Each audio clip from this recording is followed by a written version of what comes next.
विषयामध्ये माहिती. परवा दिवशी जेव्हा पत्र ग्रुपवर पडलं की 3 तारखेला आपल्याला जायचं आणि बायकोला सांगितलं की 3 तारखेला मला प्रशिक्षणाला जायचं आहे. सर्वप्रथम बायकोनं माझ्यावर बोटं पडली की झालेलं तुमचं नियोजन सगळं सोडता आणि मलाच काहीतरी करणार. सकाळी येताना मीही संस्थेच्या नावाने बोलतच मोडली. मी क्रीडा शिक्षक, त्यात वरून मला मराठीचा विषय दिला आणि आता जाता जाता मात्र पुन्हा संस्थेच्या नावाने बोटं मोडतो. पण बोटं मोडण्याचा प्रकार आता बदलला. सुरुवातीचे फोटोचे बोट ते रागात होते, आता मात्र कौतुकाचे फोटो मी बोलत आहे. आपण काय घ्यावं हे खरोखरच समूह शिक्षण संस्थेकडे पाहिजे होतं. म्हणून सध्याचा काळ हा निवडणुकीचा काळ आहे.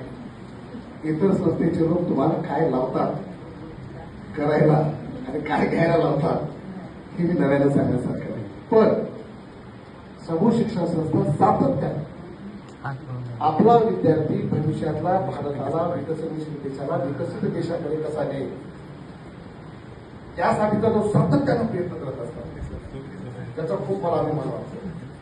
गेली 13 वर्ष झालं समूह शिक्षण संस्थेत नोकरी करतोय आणि मला अभिमान वाटतो की मी समूहचा शिक्षक आहे.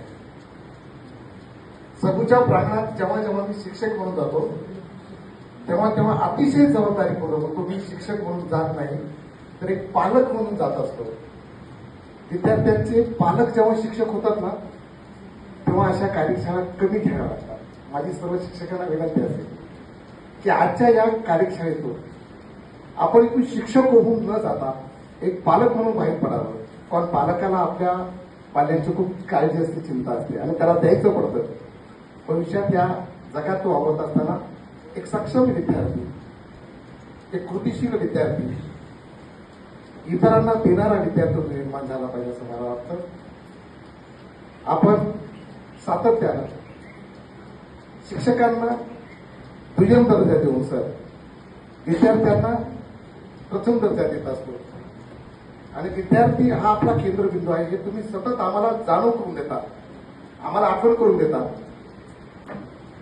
टोपले भाऊ मास्तरापेक्षा विद्यार्थ्यांना देणारा मास्तर सतत तयार व्हावा अशी जी आपली काही धडपड आहे या धडपडीला मी सलाम करतो. यापुढेही सातत्याने अशीच शिबिर प्रशिक्षण होत राहावेत. आमचे जे होते मार्गदर्शन करणारे त्या तिघांचे खूप खूप कौतुक करतो. मी तुम्हालाही सांगू इच्छितो तुमचे जे मार्गदर्शक होते असतील त्यांनी तुम्हाला हसून घेऊन या चर्चासत्रात या सहवास दिला. तीच त्यांनी जे आपल्या सोबत वागले, जे हसून घेऊन आपण शिकू शकलो, हीच पद्धत आपण आपल्या शाळेत विद्यार्थ्यांसोबत वापरूया. विद्यार्थ्यांमध्ये हसून घेऊन जाऊया. विद्यार्थ्यांमध्ये मला हा देणारा माणूस आहे, माझ्यासाठी तो इथं आलाय ही भावना त्याच्यामध्ये निर्माण करूया. एवढंच या ठिकाणी सांगतो. मी संस्थेला विनंती करतो, आदरपूर्वक विनंती करतो की जे करायला आम्हाला तुम्ही आता शिकवायला सांगितलंय ते पण मुख्याध्यापकांना सांगा. निपुण सर एक मुख्याध्यापक दिसत, बाकी मुख्याध्यापक दिसत नाही. कृतीशील शिक्षक जेव्हा काही करू लागतो, विद्यार्थ्यांचा गराडा जेव्हा शिक्षकांच्या पुढे निर्माणतो तेव्हा मुख्याध्यापकाच्या पोटात दुखायला नको एवढी माहिती मला विनंती आहे. कारण आपला उद्देश साध्य करणं ही शिक्षकाची जबाबदारी आम्ही स्वीकारतो. पण शिक्षक आणि विद्यार्थी याच्यामधला जो काही मुख्याध्यापक नावाचा प्राणी आहे तो आम्हाला खूप भीतीदायक वाटतो. तेवढा एक भीती त्यांच्या पद्धतीची कमी व्हावी अशी विनंती करतो. आपण हे प्रशिक्षण दिला, या प्रशिक्षणाचा फायदा भविष्यात विद्यार्थ्यांच्या हितासाठी, विद्यार्थ्यांच्या विकासासाठी कृतीशील शिक्षक म्हणून आम्ही देणार आहोत. संस्थेला हा उपक्रम राबवला त्याबद्दल मी संस्थेचे खूप खूप आभार मानतो. सातत्याने असे उपक्रम होत राहावेत. क्लस्टरला काही आम्हाला येता आलं नाही, इथं येता आलं त्याबद्दल मी खूप आभारी आहे.